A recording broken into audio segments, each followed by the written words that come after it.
it's part of it. If those things don't happen, you don't become that pit bull, you know? Sure. Now when I go out there, I'm like, come on, let me see what you can get out of me. Try me.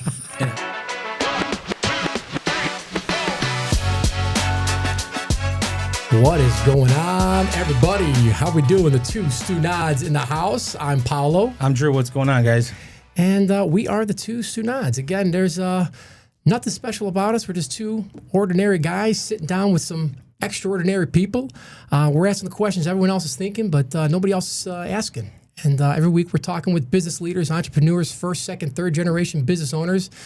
We're talking about how they got started, where they're at, and how they got there. And a lot of good nuggets of information coming at you today's episode. So we're pumped about it. A little bit of housekeeping, guys. Okay, PSA. We need you guys to hit that like and subscribe.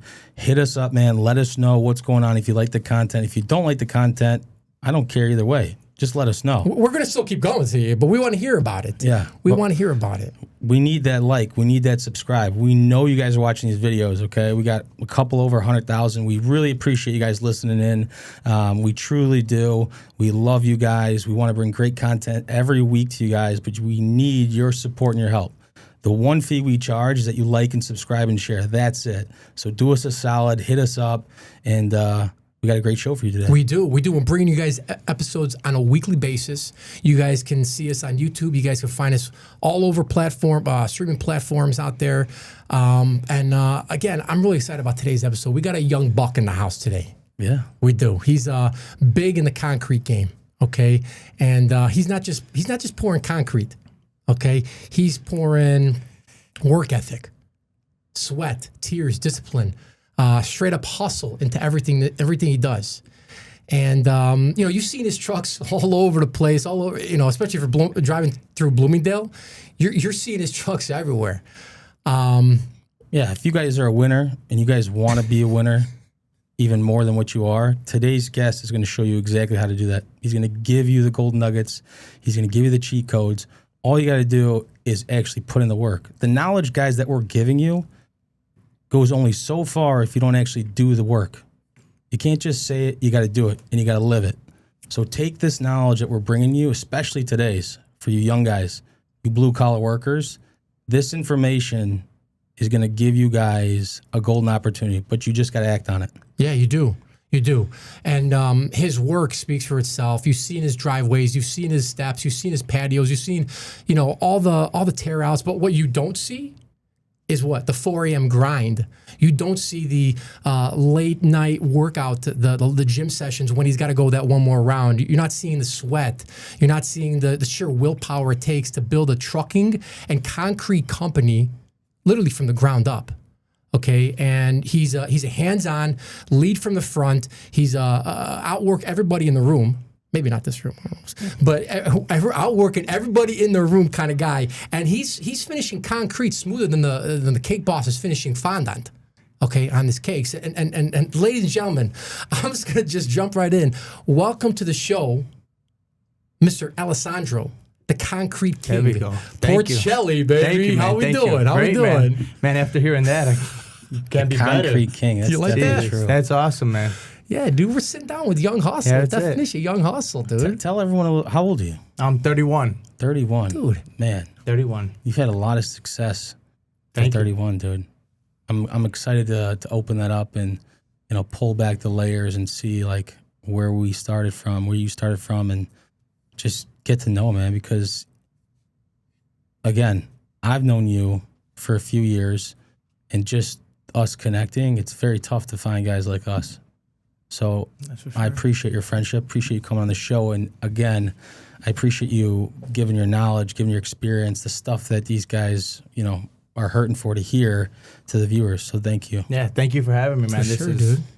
I appreciate it, man. This is awesome. It is, yeah. We're doing it. You had a busy week so far? It's slowing down now. Yeah. Once it gets cold, we slow down. We take our time to relax and prepare for next year. Fix the machines up, do all the maintenance, all that stuff. Fix everything we broke over the year. Everything we threw in the back. Hey, we'll fix it later. Now's the time to fix it. Yeah. There is no stopping. It's like okay, the work stops, but we actually got some more work over here that we're saving up. Oh, We yeah. were saving up for, and Yeah. that's when that time hits. So Yeah, we'll dive into that. But yeah, just tell everyone a little bit about yourself, where you grew up, how you kind of got into the trades, where you started within the trades, how whether you did an apprenticeship or you're a typical union guy or, you're self-employed, things like that. Yeah, no, I grew up in concrete since a baby. Ever since I could remember, we've been pouring concrete.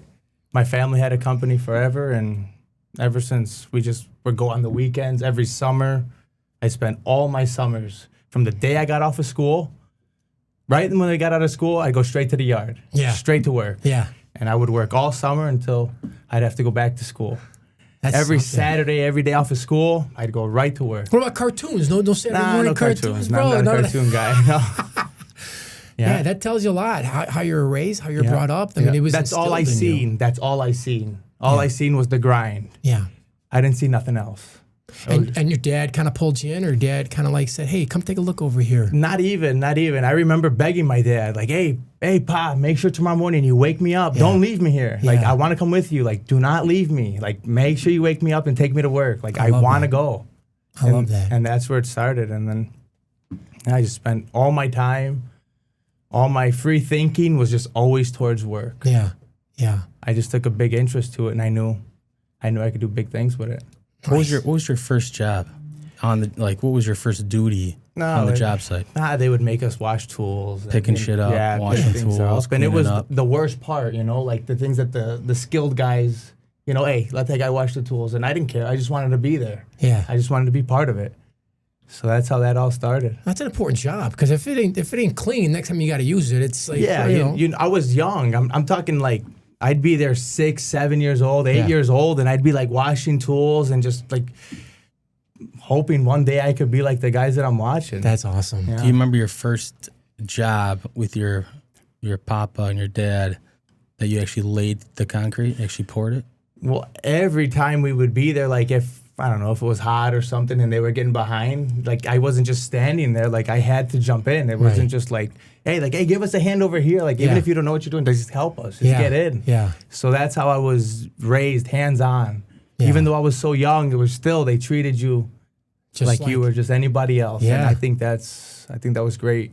And back then they used wheelbarrows. I mean, they still do. Oh God, my childhood is a wheelbarrow. That's all I did. Yeah. That's all we would do. But there's no dingoes. There's none of that stuff. no. None of I'm that- sure you those still got to tools. use, like, if you got to transport concrete from the truck to a place where you can't access the backyard or something, you guys still got to use some, right? You got to use some wheelbarrows. But back then, that's all it was wheelbarrows and Yeah. wheelbarrows, and that's Yeah. all. That's the only way to take all the material out and to bring all the material in. It was all by hand. Yeah.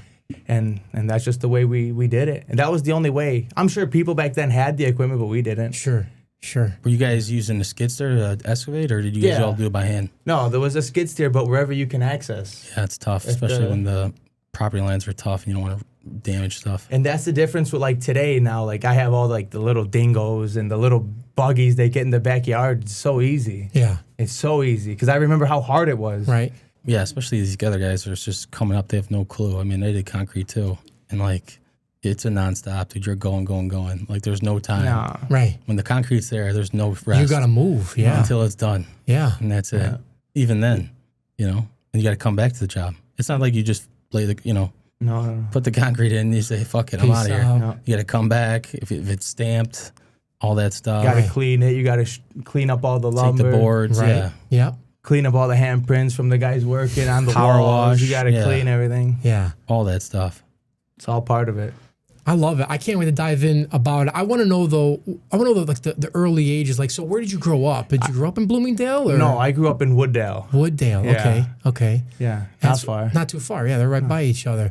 And so you were saying before the show that your grandpa was in concrete work as Yes. well. So was your dad. But Yes. so like they had their own companies, or they were working for another company, or My grandfather owned his own company. Okay. And then my father would work there. I see. So he worked there and they went back and forth. He would Yeah. work somewhere else, but okay. that's how we all were together. It's third generation concrete, Yeah. worker, right? And so you started your own Yes. concrete business, right? Yeah. Called Porcelli. Porcelli Trucking and Concrete. I love What it. year was that? 2018. 2000. How old were you then? 24. What'd your parents say when you're like, dude, Ma, Dad, I want to start a company. I want to start a business. Well, I didn't just come up with the idea. So they knew, I'm sure they knew, like, this guy's going that way. Yeah, There's no other way. Okay. Because when just growing up, that's all we did. That's all I did. That's all I wanted to do. Right. I just want to go to work. When I was young, like I'm talking like 5th grade, 4th grade, when I didn't want to get up for school, my punishment, my mom would say, you're not going to go to work on Saturday. Oh, shit. If you don't get up and go to school, you're not going to go to work on Saturday. Dude. And that would be the only thing that would get me up. Yeah. And it's Did you play any sports growing up, or? I played football. Okay. I played football all my life, but same thing. I'd be at practice and I'd just be looking at, like, we would practice on 83 and I would see all like my grandpa's trucks go by and I'm like, fuck, what am I doing with these guys? I want to go over there with them. That's awesome. Yeah. You can't teach that No. today, bro. You can't. That is not something that's taught. Like, that's something that's like That's just in you. Yeah. in you. Exactly. You think your parents had a lot to do with it, just instilling it? Yeah, because I was raised like strict and tough and, you know, chores around the house, and it was just a constant grind, you know? Yeah. There was no time to like mess around. And Right. if there was time, you'd get whistled in. Hey, go do this. Yeah, you're gonna do that. Whistle in. Yeah. I love that. Literally whistled in. Yeah. Wherever you were, you'd get whistled in. Can you do the whistle without the hands? Oh, No, he Absolutely. whistles That's loud, how you dude. know. He whistles loud.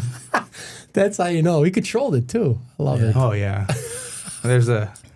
I could tune it up. Or So your grandfather, is that your mom's dad? my mom's there. Okay. Yep. So your dad was working for his father-in-law. Yeah. Got it. And how long before, or when did your grandfather's company, when did he stop working? So he stopped his company in 2011 when I was a senior in high school. And that was bad for me because I wasn't the best in high school. I knew where I was going. As soon as I graduated, I'm Yeah. going right there. Right. So I remember my mom's like, hey, Nano Soul is selling everything. He's closing the company. I'm like, what the fuck? No, I'm don't like, do I don't think that. that's a good idea because I don't have a plan. Like, that was my plan. Yeah. That's where I was going to go. Right. And Did you then- ever talk to him about that? No, he wasn't the talk to kind of guy, you know. He made his decision. I say, you got to, that's what he wants to do. Close it. I'll find my way. Yeah. Yeah. Well, what grade did you say you I was were a in? senior in high school. Senior in high school, you talked to your no, hey, no, I want to start the business. Yeah, Like, he told me- go to fucking Yeah, college or whatever. yeah. He's gonna tell you. So my dad was working at another company at the time, and he Okay. was the foreman, so he Sure. ran a crew. Okay. And so when I found that out, I was like, hey, Pa, you got to do something. Yeah. I have to come to work. Yeah. There's nothing else. I have to go to work with you. Yeah. And he's like, no, this business is bad. This business is this. I'm like, hey, if you get me in with you, I'll work for 5 years. Yeah. I'll do whatever it is. Yeah. Work 5 years. At the 5th year mark, I'll quit. Yeah. I'm right. quitting. Yeah. If you I got stay me. more than 5 years, I'm going to get stuck here. Yeah. So I worked there. I saved all my money. I got to live at home. That was It's the best. the best help. That's the best I just went to work. I went home. Yeah. My mom made my lunch every day. She cooked me dinner. Yeah. She'd wash my clothes. So Bro. I would just leave in the morning, grab my lunch, go to work, Yeah. work all day, not worry about anything, come home, eat, and that was it. I didn't have one stress. Bro, that helps out so much. If it wasn't for that, I wouldn't be where I'm at right now. And a lot of people today, a lot of younger kids today, they're all seeing like, stay at home, stay with your mom and dad. F that, I'm out of here. I'm going to go do my own thing. I stayed at home till I was 27. Bro. Until I had everything lined up. And then I was I love that. And then when I was going to move out with Annalisa, my wife, I was like, hey, before we do this, are you sure you're willing to put up with a guy like me? Right. I don't even know how to turn on my washing machine. I don't know how to do any of that. Right. You got to help me in that. Like, you just got to help me in that aspect. Yeah. I won't eat. If nobody feeds me, I'm not going to eat. Not eating. Like, Yeah. that's just the way it was. Right. And well, I'd go to Chipotle. You know, gotta get I'll find my way. But Yeah, barbacoa bowl. Yeah, yeah, that's it. But I remember I had to make it clear because I'm like, I never had to worry about any of that. Right. And I don't want to start now. Right. No, you're focusing. You got your eyes on the prize, and Yeah. that's bringing home the bacon. That's it. And you did a great job doing that. Yeah. But I'm like I said, I'm happy that you did. I'm proud that you did that because again, it's a lot of people shy away from that, and I want to make it clear to users, to our listeners, to whoever out there that hey, it's okay to do that. It's okay to get some help if that's what helps get you off on the right foot. Yep. Would you say, obviously you worked, growing up in concrete and you were there, but would you say those 5 years were like your college? Oh, for sure. Learning how to be a finisher, learning the business side of it. Did anyone kind of show you that business side, or did you kind of have to make that switch? You're like, oh, fuck. When I made the switch to go on my own, I had to figure all that out. Coding, all this stuff. All that we had to figure out. Payroll, how to pay guys. All that. I had to figure all that out. I had to start from zero. Yeah. Because my grandpa died in 2017. So by the time I went on my own, I didn't have anybody to ask. He was already gone. Right. We could do concrete. We know how to we could do the work. It's not a problem. But all those little things, even today, I'm like, man, where did he get that tool? Where the heck did he build that? Who did that for him? I still have those questions now. But it's just, you got to go through it and you just got to keep going and find your way. Yeah. So did you were you afraid of failure at all? Like, were you afraid of what if this doesn't work out? I never was really afraid to fail because I knew I was going to do it. Yeah. I just knew this is me. Yeah. This is what I'm doing. Yeah. That wasn't even an option for you. It was like, I've been doing this since I was, I just have to keep it going. Just have to keep it going. Yeah. Do you remember your first job on your own business? My first job, it's hard to say my first job because from 2012 to whenever I quit, 17 or 18 from that company, I was doing jobs. Mm-hmm. Side jobs, after work on the weekend. So I was always doing something. So that's why I had confidence to quit. Yeah. I was like, well, now's my time. Yeah. So, I bought my first truck. It was like 2013. Okay. I bought a 2003 Chevy Silverado, best truck ever made. I'm just gonna say that. Chevy. I'm a Ford guy now. But but that truck was everything to me. It got me started with everything. And I would literally load it by hand, unload it by hand, do the job, and all out of the back of this pickup truck. And that's how it's crazy. Yeah, it is. From where you started to where you're at now, how many trucks you got now? I have 3 semis and 3 small dump trucks. That's crazy. That's crazy. And like I said, if you're driving through Bloomingdale, you're seeing your trucks it says Porcelli on it. It's such a beautiful sight to see this last name on this beautiful truck. These trucks are awesome too. Yeah, thank you. They're monstrosities. Yeah. Do you remember purchasing your first truck? Oh yeah. Yeah, I bet that's a great. Oh yeah. Talk to me about that. So when I got into the trucking, so concrete was always in my life, but the trucking was from my wife's grandfather. Okay. So he had a bunch of trucks. Okay. So when I met Annalisa and I started talking with her grandfather, him and I instantly hit it off. Nice. We just got along so well. Yeah. And he was asking me about my CDL and this and this. I'm like, I don't have it. I have a Class B, but I need a CDL A to drive semis. Right. And he's like, well, why don't you get your A? I'm like, well, who's gonna give me a truck? I don't know. How am I gonna do this? You need to practice. He's like, come by my yard and go with one of my guys. When you get laid off of work, come to my yard and you can practice with one of my guys until you get your license. I was like, okay. As soon as I got laid off, I went straight there. Yeah. And I started practicing with those guys. And dude, that's great. And that's it. And I got my CDL I didn't go to school. I didn't go to driving school. Right. I just practiced with those guys. And then I'd go to the DMV and I'd be like, I think I'm ready. Yeah. And you passed. I failed a couple times, but I'm not gonna, Good. I mean, that's how you learn, right? You're shit, I got to do better next time. And just get back after. You just get back on. No. What was the whole play with getting into trucking? The play with trucking is that one day Grandpa Jimmy I was talking, and he's like, man, I got to get rid of some of these old trucks. Because he was transitioning to all the newer trucks. Okay. And when I heard that at dinner, I was like, I wonder who he's going to get rid of those trucks to. So the next day I called him. I'm like, hey, Pops, what are you going to do with those trucks? He's like, I'm going to get rid of them. I'm like, well, save one for me because I want to buy one. Nice. And then he's like, you want to get into this? I'm like, yeah, it goes hand in hand, Instead of loading my pickup truck, I could load a dump truck. Right. And you can do a small job with a big truck. Right. I know it's going to be a little awkward, but you can always do that.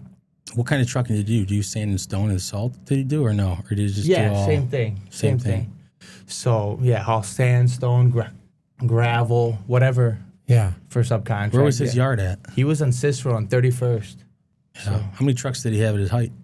I think 25, 30. I don't know exactly. That's a lot of trucks to But take he care had of, a dude. bunch of trucks, and he had a great system. Yeah. So when I knew I was buying the truck, I'm like, great, I'm going to buy a good truck that was well maintained. So he's like, you want to get a truck? He goes, okay, I'm going to find one for you.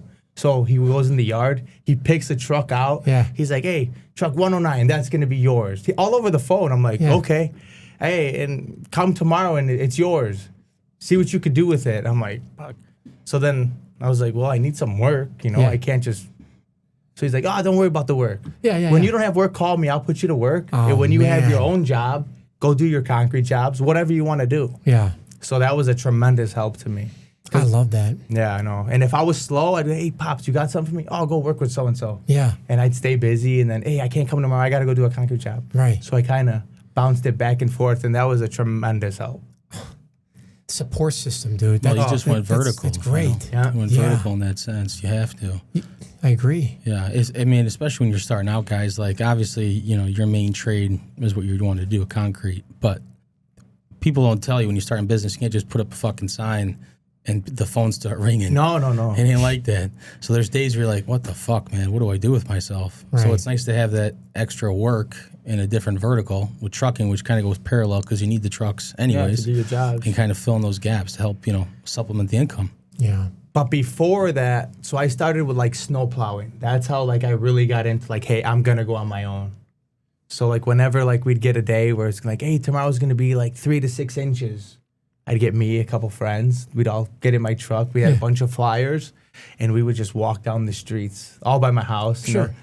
At night, just before a big storm. Yeah. So as soon as everybody goes outside, they see this flyer on their door, and they're like, oh, how convenient. Yeah. And my phone would be blowing up, so all these people would be calling me.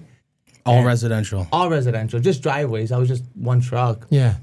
And they would all call me. So I would do the snow in the winter. Okay. And then when spring would come, they would call me and they'd be like, hey, do you know a guy that does bricks? Or do you got a guy that could do a concrete sidewalk? I'm like, me, I could do it. I got you. And that's how I started my little clientele, little by little. Yeah. And then when I didn't have nothing, I would just scroll through my phone and I'd call those people that, hey, you need a sidewalk? You need a patio? You need a driveway?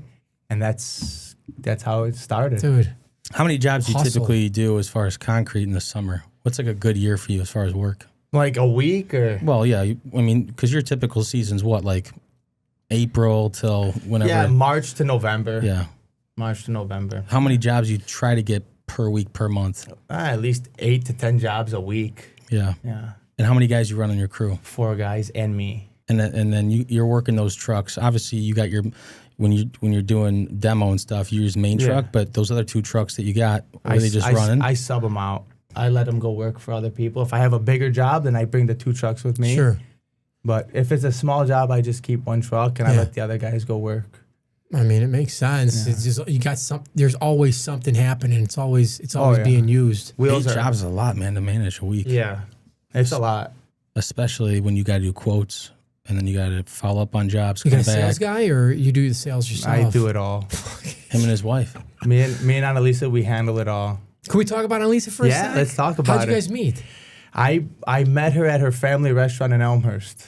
Really? Yeah, we went to go eat there for Mother's Day one day, and my dad knows her dad, and, Okay. and they were saying hi to each other, and we went to the table to say hi to them. And I walked away from the table after we said hi. I said, hey, Pa, what do you think? I don't know. And then as soon as I went home, she friend requested me. Wow. And There we I'm go. like, There you go. game over. She's done. She was hooked. Dude. She's done. I thought it was the opposite way. I thought you would have DM'd her. No. Man, I'm going to have to fact check that. Yeah, when let's we just get Yeah, done. fact check to make sure that that's Go ahead, accurate, you just- please. Yeah. Nothing but the truth here. I When believe was it. that? 2016 or 20, something? and you guys got married in 2018? Or 20, No, 22. Oh, 22. Fuck. Nice. Yeah, so she handles all my books and does all that for me. Thank God. Yeah. I was doing it all by myself. It just you can't focus and you can't do one thing. It just gets to a point where, like, Monday morning, everybody's calling about questions for this, questions about that. Hey, you said this, you need to build that. It's like I'm trying to start a job on Monday, Right. and my phone is just blowing up. And I'm Right. like, I need some sort of.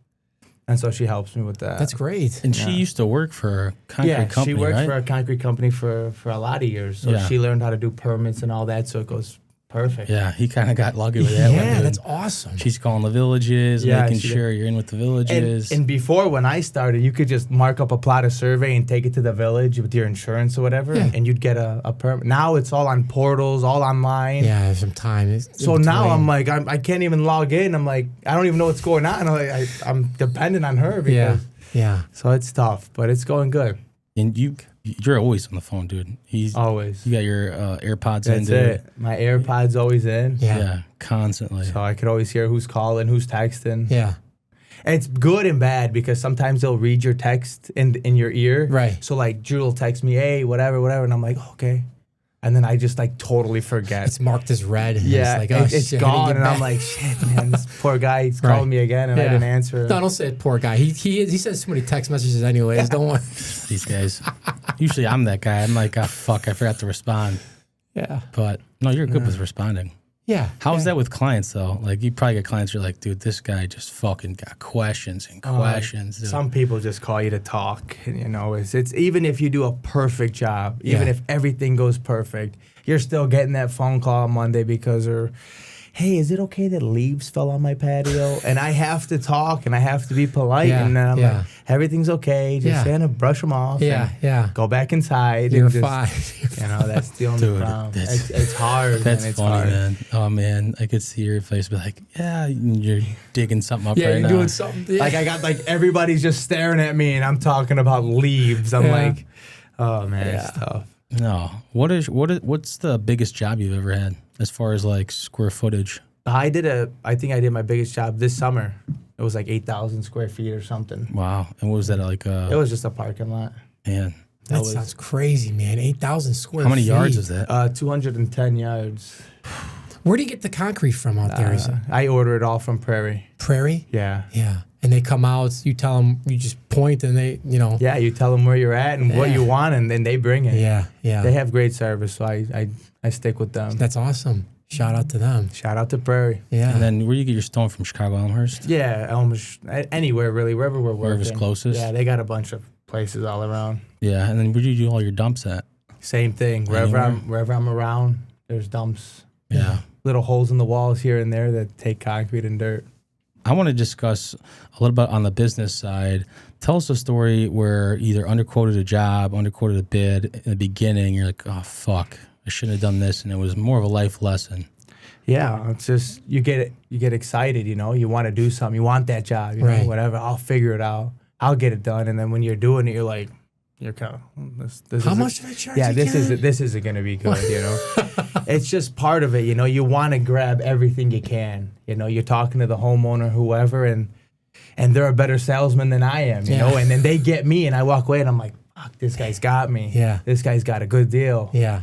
But it's part of it, Right. And I just, next time I go, I got to be careful. Yeah. Got to go slow. And Yeah. it's part of it. If those things don't happen, you don't become that pit bull, Sure. Now when I go out there, I'm like, come on, let me see what you can get out of me. Try me. And how often does the price of concrete change? Every and year. Stone. So do they change it on a weekly basis though, or no? At the end of the year, they'll send a bill or a notice saying, hey, we're going to be whatever. At least it's better too anyways when you're quoting jobs, because I know like with lumber and builders and contractors, like, price lumber went up or this went up and you're like, underquote a job and you're like, fuck, dude. Yeah, and then I don't want to be the guy that's like, oh, this went up. Yeah. I got $200 more. I'm just like, what, fuck it. Here we go. We'll figure it out. We're going to Well, figure they it won't out. refer you another one. You won't get a good referral. And this is all a referral business. That's the cost of doing business. That's it. And not just your business, mine, yours. You underquote a job, fuck it, dude. You got to man up to it. You just gotta eat it. It sucks, bro, but it is what it is. The next time you do your calculations, you Just to make it right. do it again. Yeah. I make do it right. twice. Now let me try again. Hold on. Yeah. It's just how it goes. That's crazy, man. So you said it's a referral-based business. You don't do any kind of marketing, like you don't do the handouts down the street or any kind of online digital marketing. Nothing like that. It's all word of mouth. It's one amazing. job to another. One job to another. Yeah. Yeah. So it's I could do that. Like I don't put my number on any of my trucks. Sure. I don't want to dilute it. Right. I like it. It's small. Yeah. I can control everything and it's efficient. That's smart. It's just Who's your main referral source? Like, who's your number one referral? Is it a contractor? It's all homeowners. All homeowners. It's all homeowners. And the majority of work, where do you work from? Anywhere in Illinois or where? What's your radius you typically go? Like 20, 30 miles. I'll go to Joliet, 40, 50 miles away. Yeah. Do you upcharge for that stuff though? If I can, it just depends on the customer while you're on the estimate and you're just feeling them out. Yeah. You know, because everybody now has Facebook and everybody's getting 6, 7 quotes. It's like, wow, that's a lot of time on your hands to get 6, 7 quotes. It's like I ask them, I go, hey, so do you have any other quotes? Like, do you know how much this is going to cost? And they're like, oh, yeah, you're our 7th quote. I'm like, what am I drove 40 miles. Oh, man. For someone who's going to. Yeah, they just want the lowest. Some people just don't appreciate the work here's something. or the quality work. Getting quotes is fine. Everyone's got to get quotes. Everyone's got to like just make sure they're getting a good job. A good job. But if you're asking someone to come travel out that many miles, 20 miles, 30 miles, 40 miles, that's the worst part about it. Bro, listen, that takes time out of the person's, Yeah. And that's after an 8, 9, 10-hour workday. Yeah. It's Let's like. be a little considerate out there, folks. Come on. I don't know, because like in that line of work, it's like you were referred to that person. So like you can't just not. You can't. If you're a referral, you can't blow it off. You can't blow that guy. Like if I referred you to him and you didn't show up, then he'd be like, dude, this guy didn't even fucking come to show up. Then you look like the jag off, or I look like the jag off. 100%. 100%. There's a tough line. Like if you get a cold inbound lead, okay, that's one thing. You can prioritize it, but if it's a referral, you got to take it. And I'm not saying you shouldn't take it. I'm saying for the people out there, if you're getting someone that's coming 30 miles away, like they better be at the top of your list, is what I'm saying. Like, come on. Nobody cares, Paulo. That's unfortunate. That's unfortunate. Nobody, they want to save. They'll go with someone else for $100. Yeah. They don't care. Oh, the other guy's going to pay for the permit. Okay. There we go. No problem. It's a hard market. Yeah. You're dealing with homeowners. Yeah. Nobody wants to spend their money. Yeah. Very true. Very true. You say the same thing. I do. Yeah. I do see it a lot. I'm in marketing and I see it a lot. It's like, well, can you guarantee us a return on? I'm like, I can guarantee you a return. I mean, but it's going to cost this much to do this.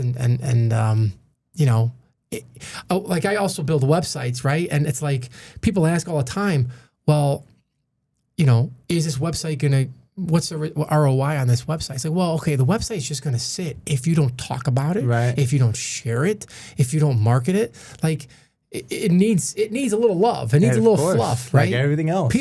Nobody's going to know you got a website if, it's like buying a tool, dude. And you just keep it in the garage. It's nice and shiny, never got dirt on it. Like it's meant to be used and abused. You know what I'm saying? Yeah, you got to utilize it.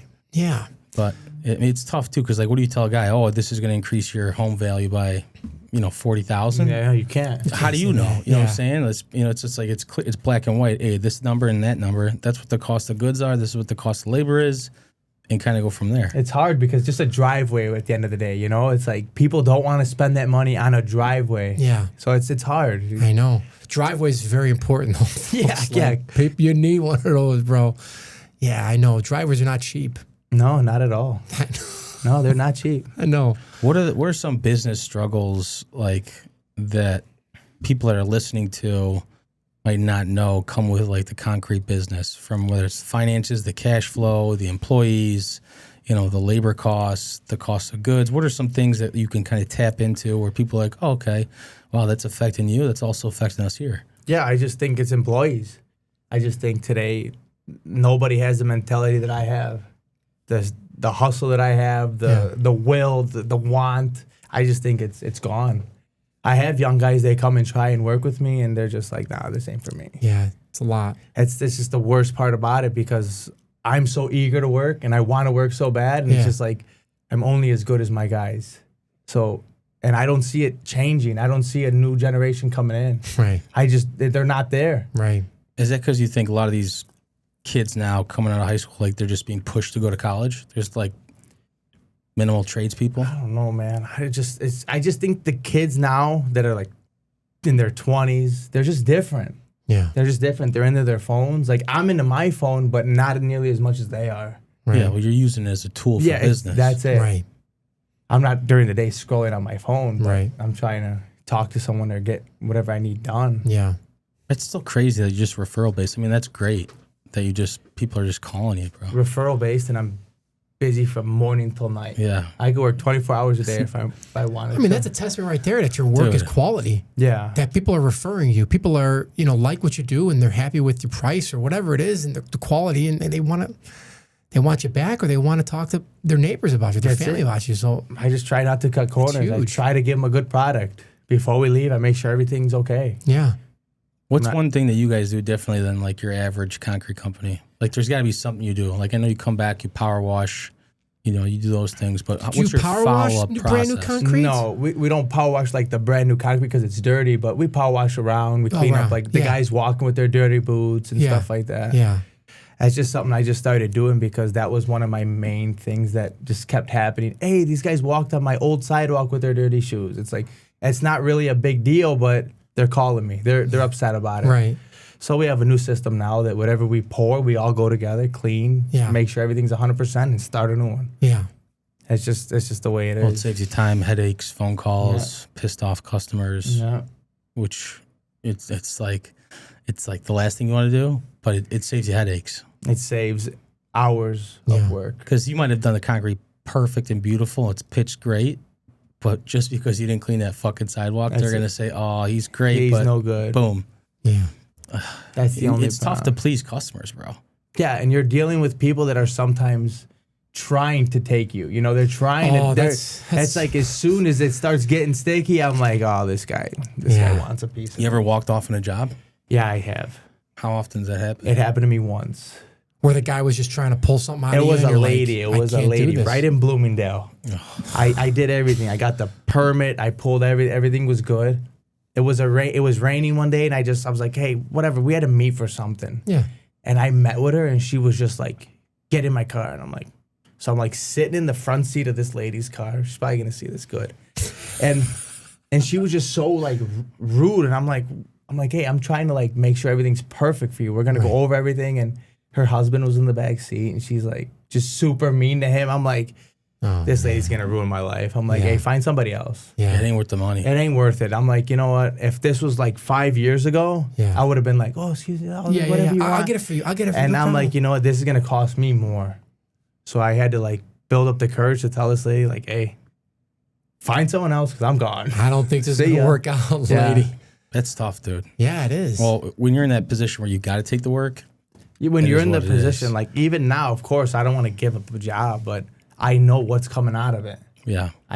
You can read the people. Yeah. And you know for sure that this person is just looking for something. They're nickel and dime you, dude. Yeah, and that happened to me one time and when I've done hundreds of jobs. Yeah.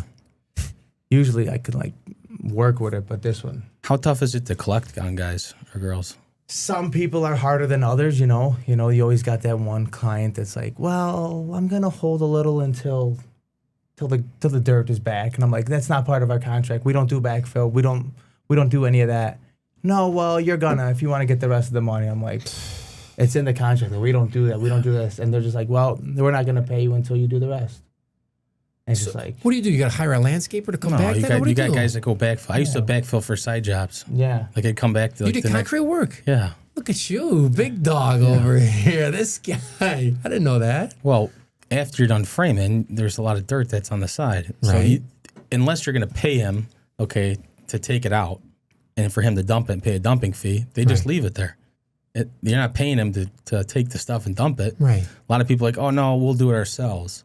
Well, if they don't do it themselves, they got to have somebody do it. Right. So that's how we get work on a Sunday, for example. Right. We'd go, they pay us cash, we go and do it and throw it wherever, or we backfill it, throw seed in there, whatever it is, and clean it up. Yeah, you just have to do what you have to do. Some people they're gonna hold your money until you do that. It's like, hey, get a bucket of dirt and let's go. Yeah. Just stop this lady from being a psycho. Oh man. Maybe you should just include that. It's like a standard. Like we'll take it. How many people say that to not take it? Well, it's not that. It's just it takes too much time. Yeah, it's a lot of work. You have to get dirt. You have to go there. You have to spread it. You make another mess. Yeah. It's like it's a whole nother day of work just to do something that you're not really. I'm sure you could work with the. I'm sure you probably thought of this. Oh yeah, I have landscapers that follow us. Yeah.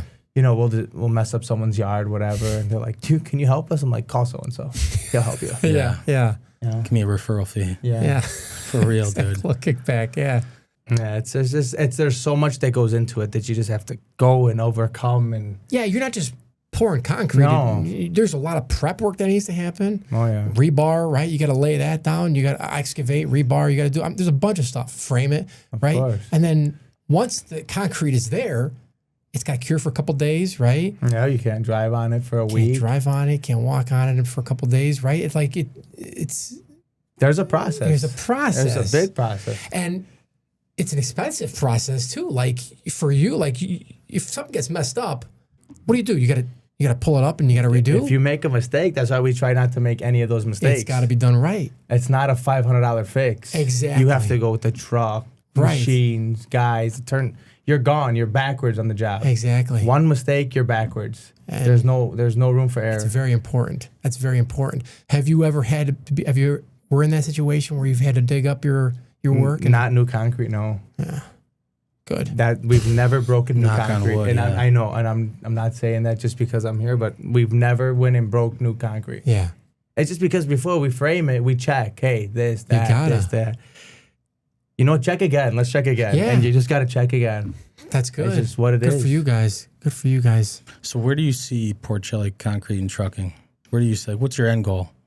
I know you said you're, I wouldn't say satisfied or, No, contained, but, like where do you see, like what's the end goal? What's your vision? Like 10 years, you said you got left. Just to maintain, not maintain, but just keep what I have, because it was so hard to get where I am right now.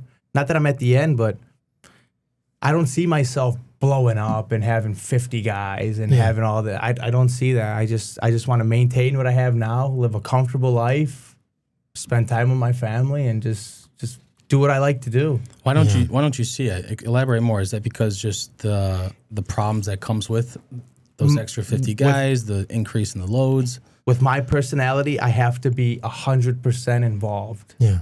I can't have somebody else do this and do that. It's just not in me. I don't even want it to be that way. It's hard. And if you get that big, you have to rely, and I'm going to just run myself. I'll just run myself ragged because I'm going to be there. I will run those 50 guys. Yeah. I will run all those trucks, but it's going to take a big toll on me and my family. Yeah.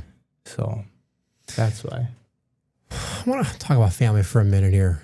Sure. You got any kids or? Yeah, 2 kids. I got 2 boys. 2 boys. There you go. Men make men. Yeah, I love that's right. it. Men make men.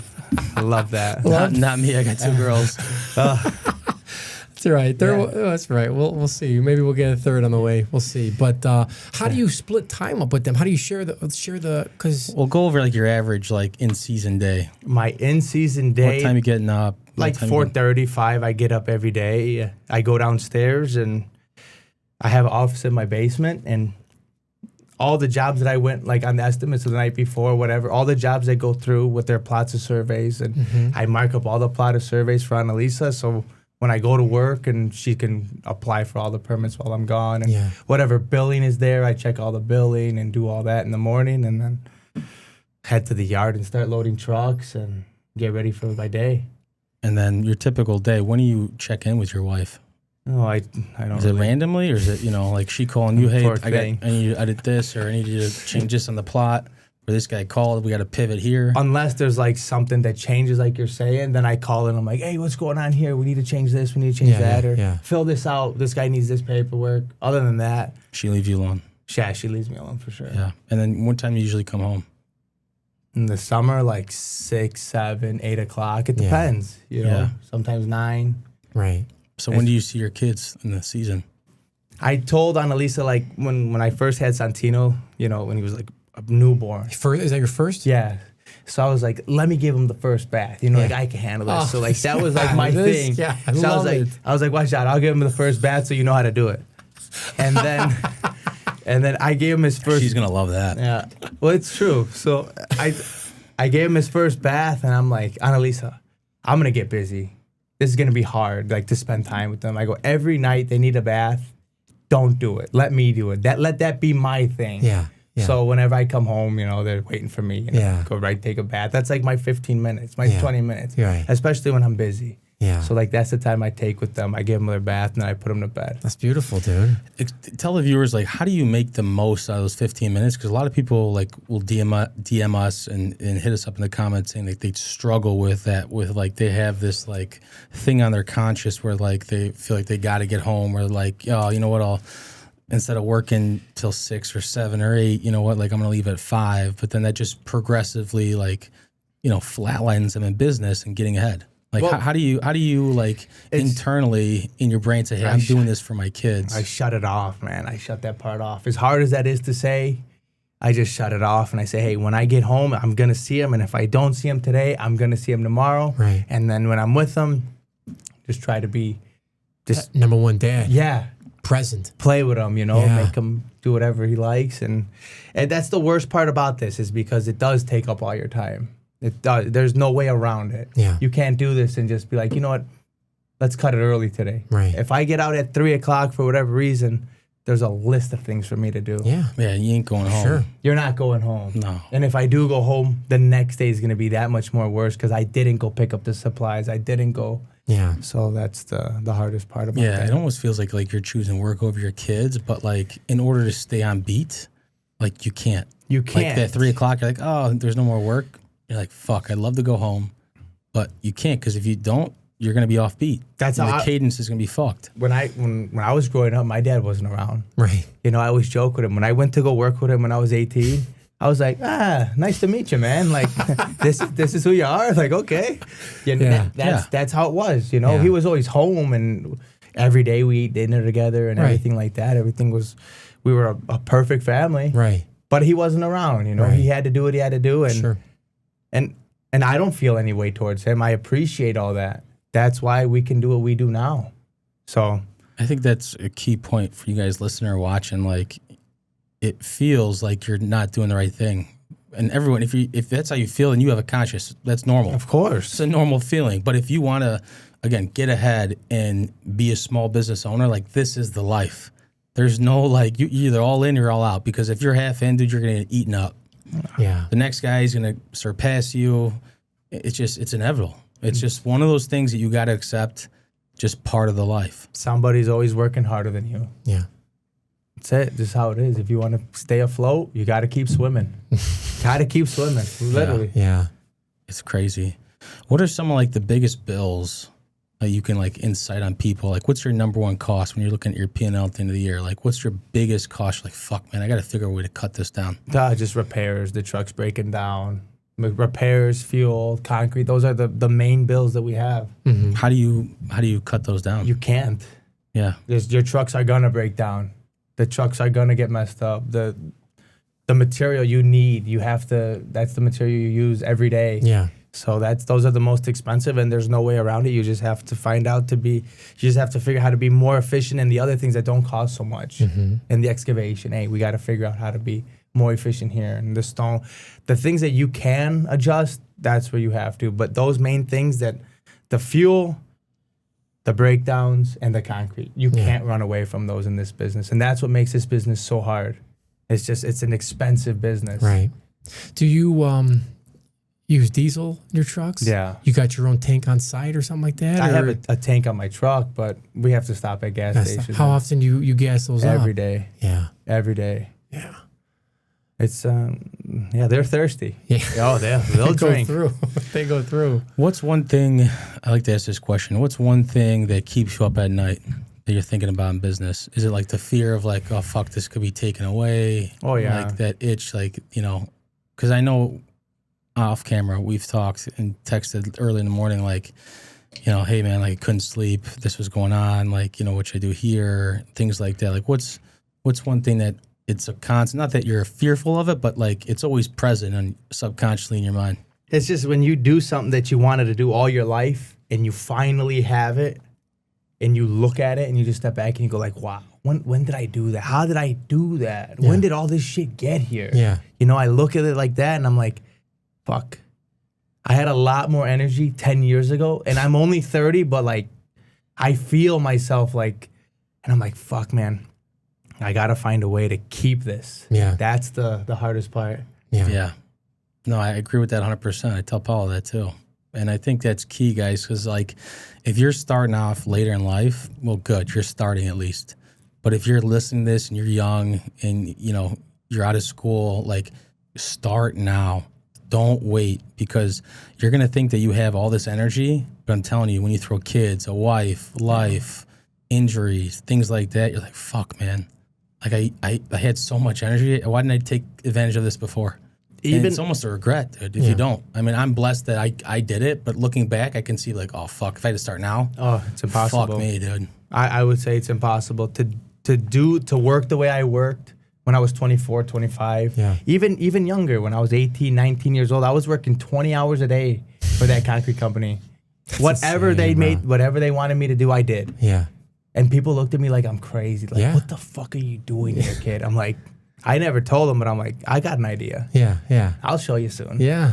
But you can't do that now. You have kids. You got to be here. You got to be there. Yeah. You just can't do those things you do when Schedules you're are young. tough, man. Family schedules are tough, and being able to balance your workload plus the family, like, it's one thing, the wife, right? But the kids, they're going down at a certain time. Of course. It's tough to balance it. That sucks. It's one of the worst parts that you gotta sacrifice that. Yeah. I mean, it sounds like you're being a jag-off when you say it, but, like, dude, I'll be honest with you, like, I don't give a fuck if I don't see my kid for a week, if I got to get the job done. As hard as that is to say. I mean, you guys listening and watching, like, you might think that I'm a jag-off, but, dude, that's what it takes, okay? Right. Like, that's the honest God truth. Like, if you want to fucking win and you want to be the best and you want to make money and you want to grow your business, dude, if I don't get to see my kids for a fucking month, it is what it is. Sure. Because they're getting the benefit of it. Right. Now, They are getting the benefit of that. Yeah. Let me ask you something real quick. Is it ever on your mind to say, well, yeah, I got to be there for my kids, but also I got to be there for my wife to help her out with this, that, whatever, because like, she's got to, you know, it's a lot. That's a great question. You know, like, 2 kids, you said? How old? 2. How old? I have a 2-year-old and a 7-month-old. Bro, you're in the thick of it.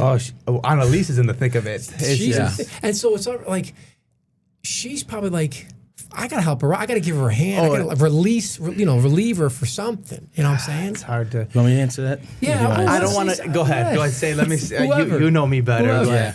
Yeah. We come from the same cloth. So, just like he told his wife, hey, I need you to do this. Yeah. I made that very clear with my wife. Hey, Sure. I know the direction that we're going to go. I know the end vision. I need you right by my side to take care of everything else. No matter what, that's the goal. So there's going to be days I'm not around. It is what it is. Yeah. When I am around, I'll be present. But she knows that going in. A good girl that's going to support you, and we've said this 1,000 times on the show. A good partner. Good partner, dude, they're going to make you go 10 times as far as what you could have by yourself. So I have no, like, regret on my conscience that, like, hey, I didn't see my wife. I couldn't give her as much time now, because I know later on down the line I'm going to be able to do that. Sure. But if I can't do this now, I'm going to be the same jag-off doing the rat race, the 9 to 5 consistently till I'm 75. Right. I don't want that, dude. No. And my wife respects me more that I'm going out there and busting my balls every day to do it and get the job done. And I'm giving her the luxury of choosing what she wants, to go to the grocery store and not have to worry about if she can spend this, to go buy clothes and not being able to spend, we can't go here. Right. She can do whatever she wants. Right. Because that's what I'm giving her. Right. And she appreciates that. So even though she's not telling me all the time, the way she takes care of me, the way she takes care of my kids, my house, that's her telling me. Yeah. And vice versa for me and her. The only difference, though, is they do their part, but they don't see what we see. Yeah, they support us, but they're in the house all day, all night, all day, all night. Like, sometimes I have to watch my kids for however long. Yeah. And I'm calling her. I'm like, hey, Where you at? get back here. How long? I can't do this. I just can't do it. Right. So when they do that every day, I can see where they get like, hey, we're human here too. Yeah, We don't think like that because we're constantly chasing. We talk to people. We're meeting with people. Yeah. They're in that room all day. Yeah. I can't So do her job. She can't do mine. I can't. I can't. And I but sometimes when I come home and she's like, hey, like, could we go to dinner? And I'm like, when you want to go? Yeah. Or she'll be like, Like, you're always fucking tired when we go out and be like, babe, My wife's know. doing the same way. I'm fucking exhausted. I know, I it's appreciate hard. being here, but like, and I feel like a jag-off. That's when I feel the worst. When she's like, she's like, you're just tired. I'm like, babe, I'm not trying to be tired. I'm not trying to yawn. But it's It is happening. what it is. It's happening. And like, dude, I can't do my wife's job at all. No. I can't do it. I love my kids. That's just what I wasn't meant to stay at home. And I try to fake it. I try to fake and do my wife's job once. Like if she goes out, she got to go to the store or whatever. Of course. I'll try and I got it. Go do what you got to do. But bro, It's hard. I got a 17-month-old. He does not stop. He was over there the other day. He was going every door, every cabinet, every drawer, wherever there was a handle, he was pulling it. But I will say, like the 17-month-old, the 2-year-old that I have, it's like he's at that age now where I'm like, just come on, keep Alessio. He's 7 months. Keep Alessio. I'll take Santino because like I can go to the store with him. If I put him down, he'll follow me. Sure. So it is getting easier, Yeah. but when you have a baby in your arms, it's hard. You can't put the baby down. So thank you, Annalisa. Yeah. Yeah, shout out to Ariana. And to Lucy, all the wives out there doing all the stuff. And all you wives listening, dude. I mean, if you guys are staying home or just taking care of your kids, like, dude, it's a fucking job, man. It is. You should be, and it's crazy too. When I had a kid, I didn't realize how much work it was. They always tell you, right? But you're like, oh, how fucking hard can it be? Yeah, I got this. I had a true appreciation for single moms, dude, that had to work and take care of the kids, because the fact is like, dude, you're doing both of the work. You have to take care of your kids and then work a full-time job by yourself. Like, dude, plus you guys that do that, because that you guys should get gold medals. I mean, it's unbelievable. I agree. And there's a lot of families out there right now that wish they were kind of in that situation where one of the parents stays at home and the other goes to work full time and does it. Go ahead. Here's the problem with that. Let's hear Okay. it. This might be. Now, this is gonna be a good one. I'm all about making sure that the family's taken care of, right? I don't care if it's vice versa. The guy's got to stay home, the wife's got to go to work or whatever. Unfortunately, when you have two couples that both work and then they send their kids somewhere else, well, somebody's got to step up. That's how I was raised, right? Now, if you're confident and, you feel like your income is good enough where you can pay for, help, that's one thing. But I wasn't raised to have those golden handcuffs where, okay, I'm just going to let somebody else raise my kid. Now, I understand in society and the economic world, it takes two incomes. Unfortunately, that's difficult. It is what it is. Very difficult today. But I look at it as like, you know what, man? Like, you should step the fuck up for your wife and kids. Like, your wife is busting her ass all day. You're busting your ass all day. You're paying somebody to take care of your kids who knows is actually raising them. Like, are you doing your family justice? Right. Like, that's how I see it. Now, a lot of you guys listening and watching might disagree. That's cool. That's how I was raised. I kind of look at it as like, I'm not doing my job. Now, it could have been vice versa.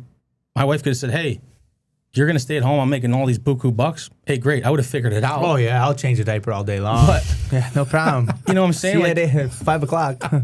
It is what it is. Like, and maybe that's going back to like being a family man. Like, if I'm working and somebody else is taking care of my kids besides like my wife or my immediate family, like, dude, that's not being a dad to me personally. If you guys disagree or whatever, let us know. But I mean, how do you feel? I don't know, man. I know everybody's in a different situation. Yeah. Right. Some guys don't have what we have. They don't have that mindset. Is that our fault, though? It's not our fault. I don't know. I'm not saying it's our fault. Well, whose fault is it, dude? I don't think it's a fault. I think it's just a situation that people find themselves in and they think they can't get out. But we're saying that you can. For sure. Like I'll throw myself out there. Like, my wife was working full time. I was working full time. We have 3 little ones: 6-year-old, 4-year-old, and a 1-year-old. Right? And we're like, I don't see my wife. I don't see my kids. I'm driving here to drop them off. I'm driving there to pick them up. We're like, it was a grind. Oh, of course. It was a grind. And one day I'm like, you know what? Let's figure things out where you can stay home and you can keep an eye on the kids, because we didn't do the daycare or whatever. We didn't do the daycare. What we did was we utilized our family. My mother-in-law, they were gracious enough to watch the kids. But when it got to 3, it's too much. 2 was a lot, especially this third one. I'm like, let's figure it out. So I guess the moral of the story is, you think you're in the thick of it where like, I can never get out of this. I can never be a full-time and the wife could be a stay-at-home. I'm saying Yes, you can.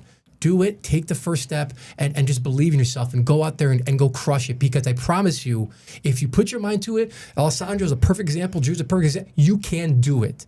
So do it, and we want to hear how you did it. So please, let us know. I think it's worse, dude, to be in that situation than... It's tough. It's so tough. I think it's worse than people think, you don't see your kids for a week, or you don't see your kids for 48 hours. Dude, I'd rather have this situation than... Of course. Than be like... I don't get to see my wife or my kids, or my wife doesn't get to see me or the kids. Like, dude. It's tough. And it's tough. It's tough on the people that are watching the kids too. Like I said, we utilize family, and it was a lot on them. And they say that they like watching the kids, but hey, they got their stuff to do too. Everyone's got their stuff to do.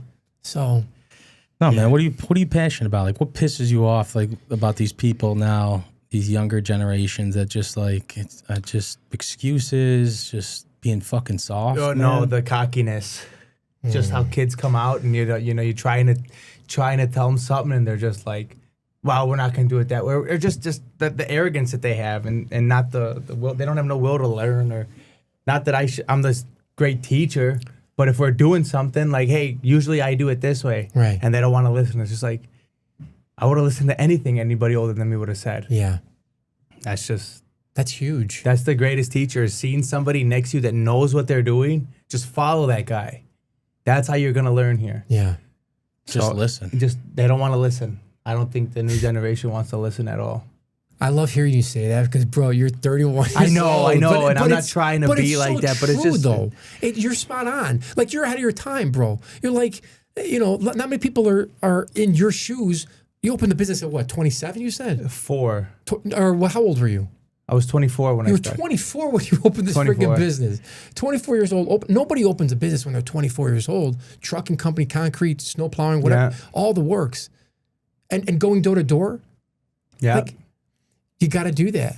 That's the stuff you got to do. Kids are soft, man. I mean, I hate to complain about it, but like, dude, I don't know. Maybe it was because we hung out. Like, we were with the crew of guys that like, there was like, dude, if you weren't, like, you were the fucking outcast. Yeah. When I wanted to do this, I used to scrap metal. I would drive around, there's that, let's grab it. Yeah. I would do anything. Right. Because I wanted to get to where I was going. Yeah. And I just think that's lost. I'm sure there's hustlers out there, but I haven't seen one. Like, I don't know, man. Because it's like you talk to people and you're like, man, like, people are just satisfied with being mediocre. And like, they don't think they're mediocre, but like, They are. Yeah. And is that like society is like, oh, it's good enough.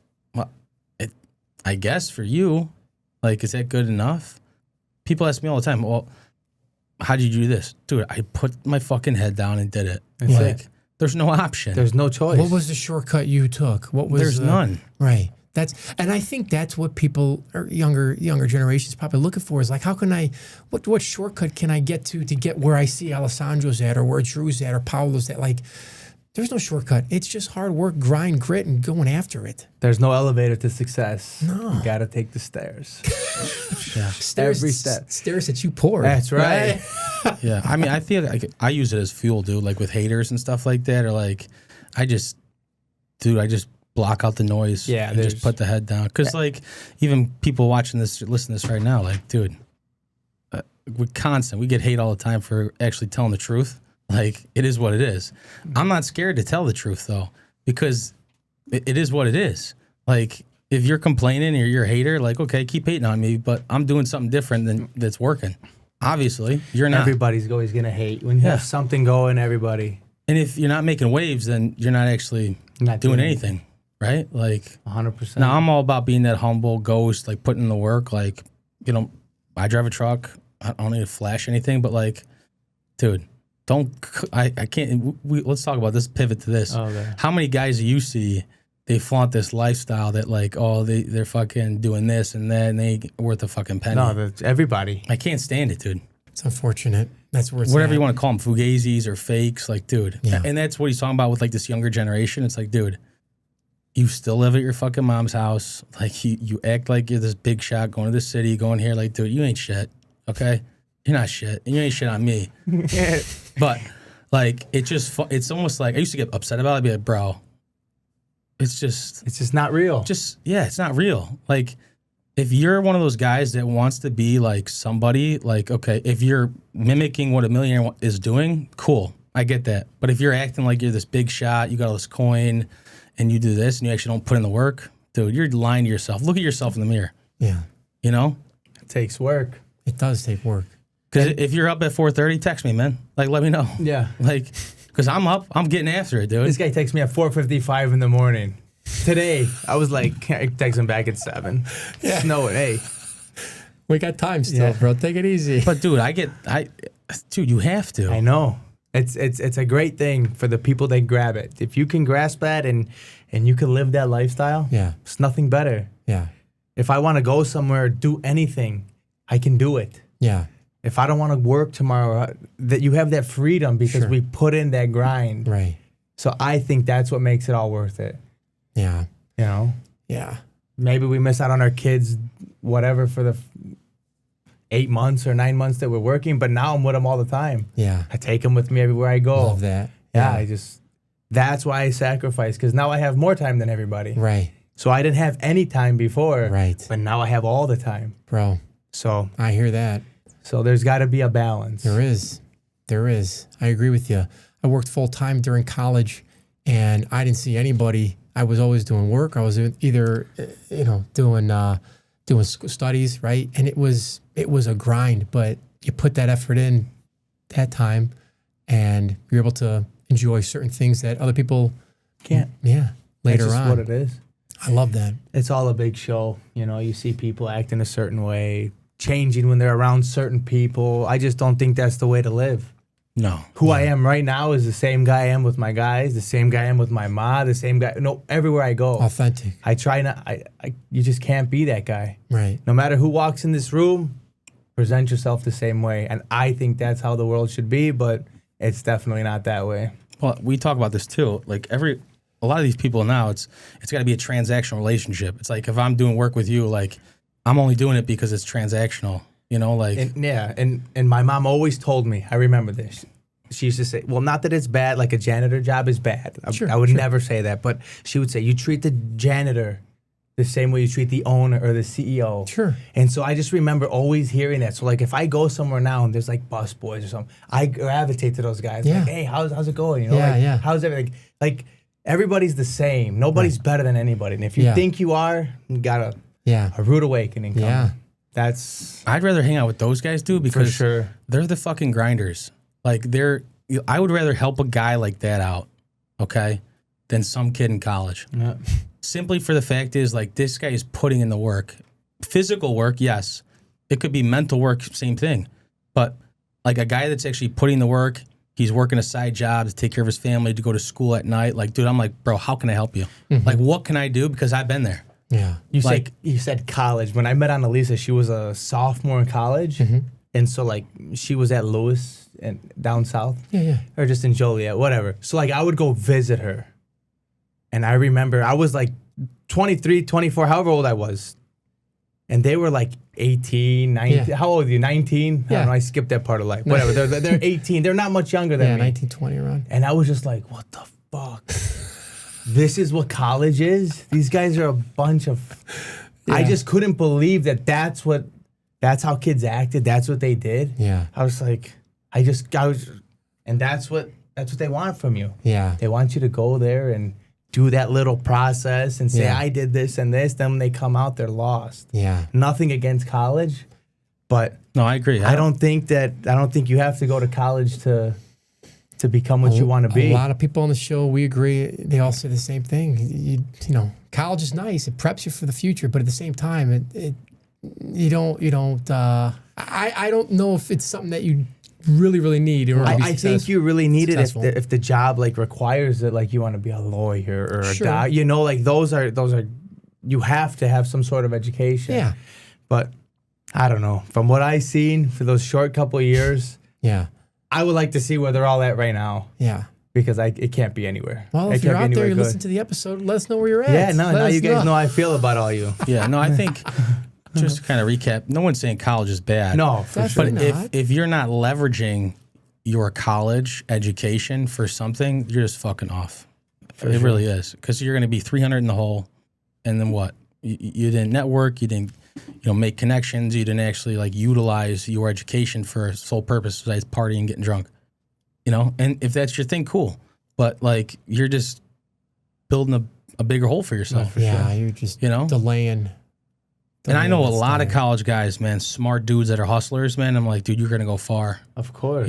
But there's a lot of people in college, and it is what it is. Society just pushes you to be in college. What I meant was just like everybody, that was a thing to do. Oh, I'm going to college. Oh, I'm going to college. Like that was just the next step in life. Mm-hmm. They didn't want to go to college because they wanted to get something out of it. Right. That was just the next step in life, and they went through the motions. And that's like the point I'm getting at is like, if that's not what you really want to do, why are you there? Right. Why are you spending all that money?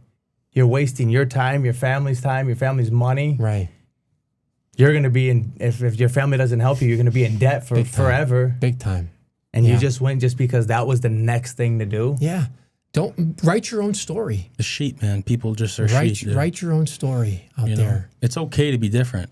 Like everybody's got their own story. Like you don't have to do what everyone else does. Right. Just because 200 people jump off a bridge, are you going to jump off a bridge? No. Like critical think. Right. Now, I got to play devil's advocate on that side. Like being 18 and 17, like you really don't. I mean, some people don't know what they want to do, and at the same time, like you feel like, okay, well, everyone else is doing it. Like, and I've had that feeling almost like a peer pressure, like, okay, I'll figure it out. Like it is the next step, just like high school, right? It's the next step. Now, how do we make that better for our culture? Like, do we express to our kids, hey, you don't have to do this? Or is it a communication thing? Like, is it showing people like, hey, honest work to be a blue collar worker, get a union job, get in the trades? Like, because I don't see that like promotion. It's all colleges, college football, college this. Like the marketing is all towards, kids going to school. Got to take your SAT, got to take your ACT. Mm-hmm. This is this prep. I got to get these grades. I got to get a 3.0 or whatever, a 4.0 to get in here. Like, it's not like, I think if people actually in high school, like worked physical jobs, carpenters, electricians, plumbers, concrete laborers, bricklayers, like people would have a different appreciation of college, and they might be like, hey, you know what? I actually enjoy this. Yeah. But nobody shows them that. Like there's no shop classes anymore. There's no like things like that. There's no automotive classes, at least where I went. I mean, maybe it's different now. There's a couple of schools that I know that have shop classes and woodworking classes, but I agree with you. You got to be exposed to that, because if you're not exposed to that, you don't know it exists. And the problem is all these kids are on their phones now. Right. Dude, there was no Tinder or shit like that back when we meet our wives. Like, there's none of that. Did you meet Ari on Tinder? No, not at all. Like, it's just everyone's so connected to their phones. I'm not saying the phone's a bad thing, but like it's a tool, and you got to know how to use it. With great power comes great responsibility. That's a good one. That's the truth. That's the truth. Question for you, as far as like moving forward, are there any like machines or tools or like types of trucks that you're like, oh, you know what? If I get one of those, that'll help me out quite a bit. Man, you got everything you need. I have everything. Thank God I was able to get. I want to maybe get newer stuff. Sure. But right now I have everything that I could ever dream of. That's man. great. Yeah. That's a great spot to be in, because you're not dropping coin on stuff that you might or might not need or whatever, but like you know what you need and you're using it. Yeah, but the past however many 10 years I've been buying, and fuck, I can't believe I spent that for that machine. Oh my God. But I use it so much now that I'm like, how did I ever live without that? Yeah. So that's like part of the learning, like you got to take that big step, and then you got to look back and be like, okay, that thing was so worth it. Like it was hard to do that at the beginning, but it brought me so much. Good. It sounds like it sounds like you got a good process in place, good group of guys in place. You got the tools in place. That's awesome. That's a huge step in the right direction. Let me ask you this: step in the wrong direction. Do you have any moments where you're like, Stunad moments is what we're like. You're familiar with the word Stunad, right? Yeah. You've heard it a couple of times. Times. Are there any Stunad moments in business where you're like, why did I quote that much, or why did I step on the concrete that I don't know? Yeah, it just goes back to how I said at the beginning. When you're overexcited, you're trying to do too much, you try to take on too much. Of course, you're gonna stumble. Yeah. Of course, you're gonna make a mistake. Yeah. You're gonna try and do this because whatever reason, I'm gonna do both of them, and you get yourself in a position where you're like, fuck, I shouldn't. Why did I say that? Why did I do this? Why did I agree to that? Why? So yeah, I don't have like an exact example of like when I made a big Stunad moment, right. But over the years I've made a bunch of little ones that make you better. Yeah. Well, that's exactly the point of the question is like, yeah, you're gonna mess up, you're gonna trip, there's gonna be some moments where you're like, shit, why did I say that? Why did I do that? But it depends, it's all about what you do at that time. Like, do you sit there and just say, I give up, or throw your hands in the air, or do you figure it out and move forward? No, the last thing you could do is that. When you're going backwards, the last thing you could do is just sit down and just keep falling. Yeah. You have to figure it out. You have to get up. You have to chase it. Amen to that. You have to find that problem and just get through it. Yeah. Like Drew said, you got to own it. Yeah. Even if you underbid something, you mess something up, you just got to go through it because that's what you're going to be known as. Yeah. You're going to be known as the guy that, he told me this, but he actually charged me this. Right. And you're not going to get far like that. Right. So actually, we got a little, we kind of put our heads together. You're Italian, right? What part of Italy are you from? Body. Bades. Well, there You we familiar go. with this stuff? I've seen this before. There we go. got Thank for you. No problem. Thank you so much. I got you guys something too. Did you really? Yeah. What do you got for us? This guy comes I bearing brought you gifts. guys each a hoodie. All right. Wow. There we go. Porcelli. I love it. We're proud. I absolutely will. Thank you so much. There we go. Now we all got some. You got a knife? Not on me. Where's ours? She's still creeping out there? A little fromage, a little, cut it off, a little piece of pan. This is nice. Good quality, too. Stick. Love it. Thank you. Thank you guys. Of course. You got any questions for us? How did you guys come up with this idea? How did you guys, Well, you guys are neighbors and you just were walking the dog and said, hey, we should start a podcast. How'd you do this? Actually, we're neighbors. We live down the street from each other. And, he moved in. I was here first. So he came in, he moved in, he made a bunch of dust. And I'm like, let me go see who this asshole is making all this dust. Yeah, it was me. I was making the dust. That's probably right. Yeah. But, He's the one that called the cops when we worked at 7 o'clock. The cops ran us out of no, here. definitely not. I was not calling the cops. We met down the street. My brother-in-law was driving by. He kind of introduced himself to Drew. I thought he was a cop when he came up. He's got one of those Ford Explorers, all black. All blacked out. Fuck, what's this? I thought he was undercover. Yeah, he comes rolling up. Started sweating. He was swinging. He was coming by our house, and he stopped over there, and he rolls on the window, and he complimented him on something, and he's like, do you know my brother-in-law, my sister? They live down the street. He's like, no, I don't know. I'm like, hey, we've met each other before. My brother-in-law calls me up. Hey, I'm down the street by Drew, your neighbor. Come over here. So I brought him. I went over there. He's very outgoing.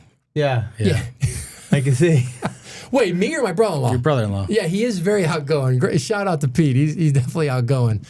And we were just sitting talking. We met his wife Ari. My wife came over. Our kids came over, and we were just sitting talking. And then, since then we kind of just hung out. Our wives get along, and again, we're right down the street from each other. Kids go to school. Kids go to school with each other. That's Yeah. great. So one day we're like, we're talking about work, and we're like, you know what? We should start all we do when we hang out, we're hanging out on his patio, and we're watching YouTube. We're watching a podcast. They're all over the place, right?